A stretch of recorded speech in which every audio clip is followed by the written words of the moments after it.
자, 연호랑과 새우녀 일하기. 아마 한 번쯤은 다들 들어보셨을 거예요. 교과서에도 실릴 만큼 아주 유명한 신화죠. 그런데 만약에 말이죠.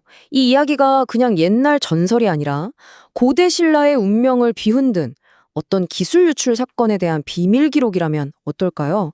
지금부터 그 놀라운 미스터리를 함께 파헤쳐 보겠습니다.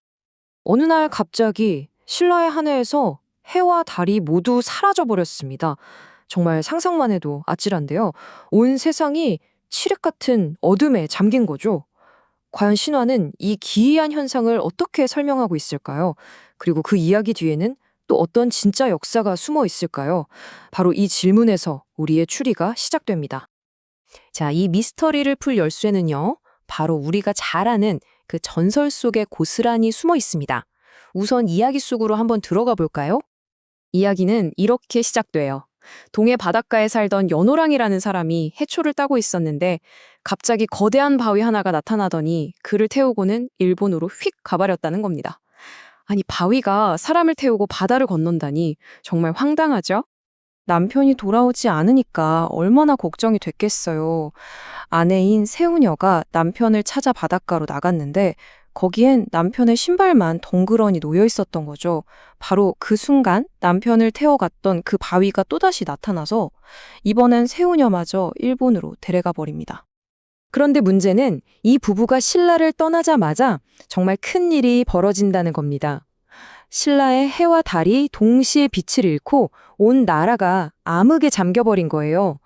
상황이 이렇게 되자 다급해진 신라의 왕은 일본으로 사신을 보내서 이 부부에게 제발 좀 돌아와 달라고 간절히 부탁하게 되죠.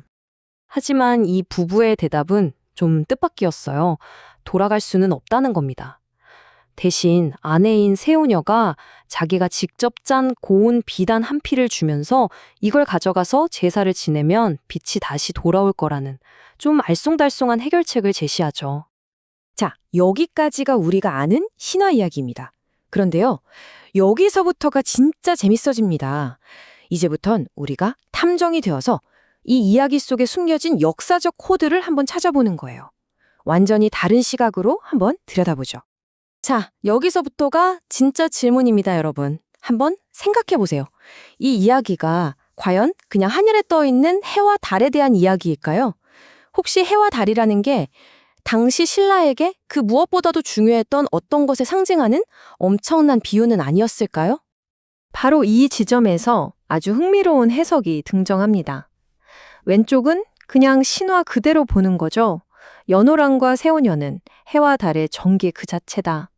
하지만 많은 학자들은 이들을 전혀 다르게 보고 있습니다. 바로 신라 최고의 기술자였다는 거죠. 정말 다르죠. 좀 더 구체적으로 볼까요? 이 해석에 따르면 해를 상징하는 연호랑은 뜨거운 불을 다루는 당대 최고의 제철 기술자였고요. 달을 상징하는 세우녀는 달빛 아래서 배를 짜는 최고의 직조장인이었다는 겁니다. 와, 그러니까 이 두 사람은 당시 신라의 첨단 산업을 이끌었던 뭐랄까 지금으로 치면 반도체나 IT 분야의 최고 엔지니어였던 셈이에요. 그렇다면 이 해석을 뒷받침할 증거가 있어야겠죠? 놀랍게도 그 증거들이 바로 신화 속에 암호처럼 숨겨져 있습니다. 지금부터 그 세 가지 코드를 하나씩 풀어보겠습니다. 첫 번째 코드는 이들의 여정, 그 자체고요. 두 번째는 세우녀가 건넨 비단, 그리고 마지막은 빛을 되찾게 한 제사입니다. 이 세 가지가 각각 뭘 의미하는지 바로 시작해보죠. 첫 번째 코드, 바로 여정입니다. 아니, 상식적으로 바위가 사람을 태우고 바다를 건널 순 없잖아요. 이건 아마도 배를 신화적으로 표현한 걸 거예요. 그러니까 이들의 일본행은 우연히 파도에 휩쓸려 간 게 아니라 어쩌면 일본 쪽에서 스카우트 제의를 받고 계획적으로 이주했을 가능성이 높다는 거죠. 신라의 최고 기술, 핵심 인재가 일본으로 넘어간 어떻게 보면 엄청난 두뇌 유출 사건이었던 겁니다. 두 번째 코드는 비단입니다. 이게 그냥 예쁜 옷감이 아니에요. 당시 신라의 직조 기술은 세계 최고 수준이었거든요. 그러니까 이 비단은 지금으로 치면 최첨단 반도체 칩 같은 거였어요. 이걸 선물로 줬다는 건 알았어, 우리가 가진 기술의 일부를 너희에게 전수해 줄게 라는 굉장히 중요한 외교적 메시지를 담고 있는 거죠. 자, 마지막 세 번째 코드는 제사입니다. 비단으로 제사를 지냈더니 빛이 돌아왔다. 이건 마법이 아니고요. 기술이 넘어갈 때 기술만 덜렁가는 게 아니라는 걸 보여주는 거예요. 그 기술을 활용하는 방법, 국가적인 행사나 의례 같은 문화 시스템까지 함께 전파되었다는 걸 상징하는 거죠. 기술이 문화를 이끌고 간 셈입니다.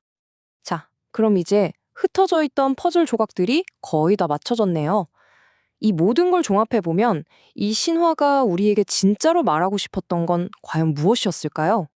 결론은 이겁니다. 고대 신라라는 나라에게 당대 최고의 기술과 그 기술을 가진 장인들은요, 정말로 하늘의 해와 달만큼이나 중요하고 소중한 존재였다는 거예요. 그래서 이들이 나라를 떠난다는 건 그야말로 온 세상이 깜깜해지는 것과 같은 국가적인 재앙으로 여겨졌고, 그렇게 역사에 기록된 겁니다. 이 모든 일들이 벌어졌던 시기가 바로 8세기인데요. 이때가 바로 동아시아 국가들 사이에서 기술과 문화 교류가 정말 활발했던, 말 그대로 기술력이 곧 국력이었던 그런 시대였습니다. 그럼 이제 마지막으로 이 오래된 이야기를 바로 지금 우리 현실로 한번 가져와 볼까요? 신라에게 해와 달이 제철과 직조 기술이었다면 21세기를 살아가는 우리에게 만약 이게 없어진다면 세상이 암흑에 빠질 거라고 생각될 만큼 중요한 것, 즉 우리 시대의 해와 달은 과연 무엇일까요? 여러분 각자 한번 생각해 보시면 정말 흥미로울 것 같습니다.